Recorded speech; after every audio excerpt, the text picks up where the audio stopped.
Let's bring in Max Shkurupii. He fled Ukraine with his wife and 2 kids and has been living in Victoria, British Columbia, working as a travel agent for Departures Travel. Max, thank you for being here tonight. You know, as we all know, tomorrow marks 2 years since the invasion of your home country. What is going through your mind as you watch the war continue to unfold? Yeah, thank you for your invitation and thank you for giving me a chance to speak with you right now.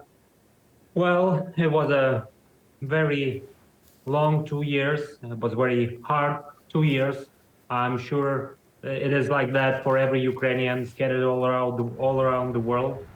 And many people had to reset their lives and to start everything from scratch. So I feel sorry for everybody, and but I want to highlight that all Ukrainians are very hardworking, and they will adjust, and they will deliver, and they will help Ukraine, even from other countries, to win in this war, to fight against the terrorists. Tell me what your family situation was when the war began. Yeah, well, we had a usual life, day-to-day activities, but everything changed in the morning of the 24th of February. So we didn't know what to do. We didn't know how to act. So we just took our suitcases, and my family left almost immediately after the war started. They fled to Poland, like the closest country to Ukraine. And I spent another 3 months in helping and volunteering and helping and supplying food to the villages around Kyiv that were damaged the most during the first weeks of invasion. And then I made a decision that I need to be with my family, and I had to support my family because that's the most important thing that I have in my life. And then the long journey around different European countries started until we finally reached Canada. I mean, it must have been terrifying being separated from your family for a period of time. And I know, other families have gone through this as well and not had an outcome where everyone was reunited. Yeah, it was a very hard time for me. And I was feeling really bad psychologically. And I was feeling very weak for not able to help my family outside of the country, because we didn't have any arrangements or any close people helping them. So yes, it was really hard, but I managed to reunite with my family, and I think that was the most important decision that I made.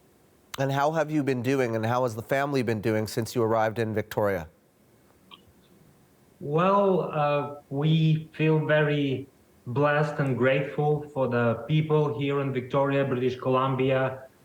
Very helpful, very friendly, and we were very lucky that we were able to find almost immediately jobs that correspond to our careers in Ukraine. So we were involved in the travel business for our life, and that helped us a lot to use our expertise and experience in the same area. And of course, that is the most important in order to sustain our living in a new country. And the kids got adjusted really quickly. Right now, they're close to fluent.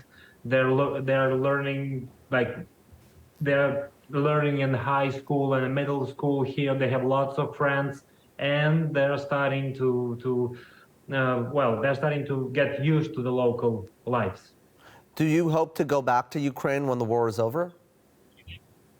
Well, I told already multiple times to other sources, but the war, unfortunately, made us forget how to dream and how to make plans. So right now, we don't know what will happen tomorrow. We don't know what will happen in a big time. So we just live day to day. We wake up, we open our eyes, and we just keep going. So I have no answer for your question, unfortunately. The war made you stop dreaming. I mean, is there a hope? Is your family hopeful that one day this will all come to an end? Well, of course. We believe in Ukraine's victory, and we do everything to support our country, our friends, our relatives. And I'm sure that everybody around the world, all the Ukrainians, do the same. And that will ensure that those terrorists will come down and Ukraine will win eventually, because we know that good always wins over the evil. Max, appreciate your time tonight. That is Max Shkurupii, a Ukrainian living in Victoria with his wife and 2 kids.